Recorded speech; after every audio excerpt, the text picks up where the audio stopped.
Hello, இன்றைக்கி ஒரு சிம்பிளான ஸ்வீட் ரெசிபி பார்க்கலாம். எப்படி செய்யலான்னு பார்க்கலாம் வாங்க. 1 லிட்டர் பால் எடுத்து அதை காய்ச்சிட்டு அதில் 1/2 ஸ்பூன் லெமன் விட்டு நல்லா திரிய வைக்கணும். இது சிம்பிளான ஸ்வீட் ரெசிபி தான். ஒரு 15 மினிட்ஸ் தான் ஆகும். இன்றைக்கி ஃப்ரைடே, சாமி கும்பிட போகிறேன். அதனால் ஒரு ஸ்வீட் பண்ணலான்னு சொல்லிவிட்டு செஞ்சேன். நீங்களும் கண்டிப்பாக ட்ரை பண்ணுங்கள். டேஸ்ட்டு சூப்பராக இருக்கும். இப்போ பாருங்கள், அந்த பால் நல்லா திரிஞ்சிடுச்சு. அடுப்பு ஆஃப் பண்ணிவிட்டு ஒரு ஒயிட் கிளாத்தில் இதை நல்லா வெடிக்கட்டி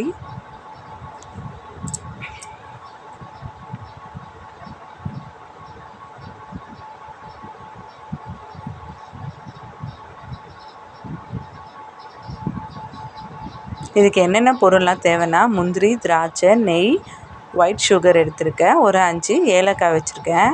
இப்போ பாருங்கள், ஒரு சொம்பு தண்ணி விட்டு அதை நல்லா வாஷ் பண்ணிவிடுங்க. இல்லைனா அந்த லெமன் ஸ்மெல் வரும்.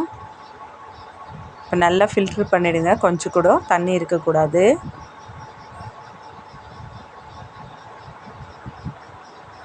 பார்த்தீங்களா, இப்போ எவ்வளோ சூப்பராக இருக்குது. நல்லா பூ மாதிரி இருக்கும். இப்போ ஒரு கடாயை வச்சுட்டு 1 ஸ்பூன் நெய் ஊற்றுங்க.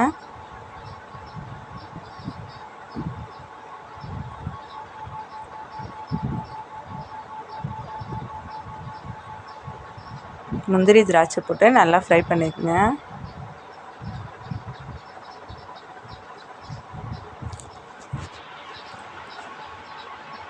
பாருங்கள், திராட்சைலாம் நல்லா குண்டு குண்டாகிடுச்சு.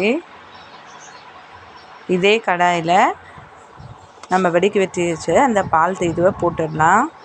நல்லா ஃப்ரை பண்ணுங்கள். அடுப்பை சிம்மில் வச்சுக்கோங்க. இப்போ ஏலக்காய் போட்டுடுறேன்.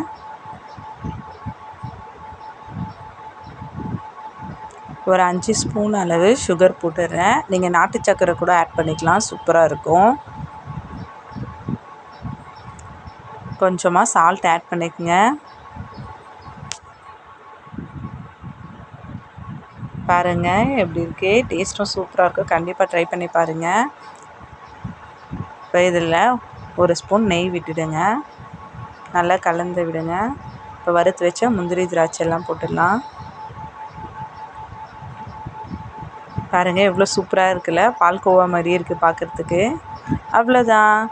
கண்டிப்பாக ட்ரை பண்ணி பாருங்கள். சப்ஸ்கிரைப் பண்ணுங்கள். டேஸ்ட்டும் சூப்பராக இருக்கும். பாய். Thank you so much.